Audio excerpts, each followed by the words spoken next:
So ಒಂದು ನಾವು ನೋಡೋದೇನಂತಂದರೆ negligence. ಎಷ್ಟೋ ಸಲ ಸಿಂಪ್ಟಮ್ಸ್ ಇರ್ತವೆ, ಅಂದರೆ ಎದೆ ನೋವು ಇರುತ್ತೆ, ಜಲಚಕ್ರ ಇರುತ್ತೆ, ಎಷ್ಟೋ ಸಲ ಬೆನ್ನಿಗೂ ಹೋಗುತ್ತೆ ನೋವು.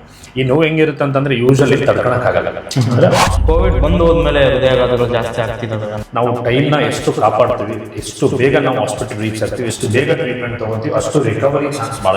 ನಾವು ಟೈಮ್ನ ಎಷ್ಟು ಕಾಪಾಡ್ತೀವಿ, ಎಷ್ಟು ಬೇಗ ಟ್ರೀಟ್ಮೆಂಟ್ ತೊಗೊತೀವಿ. ನೆಕ್ಸ್ಟ್ ಬಂದ್ಬಿಟ್ಟು ನಿದ್ದೆ. ಈಗಿನ ಯುವಜನತೆಯಲ್ಲಿ ಎಲ್ಲರೂ ನಾವು ನೋಡೋದೇನಂದ್ರೆ ನಿದ್ದೆ ಕೊಡೋದು.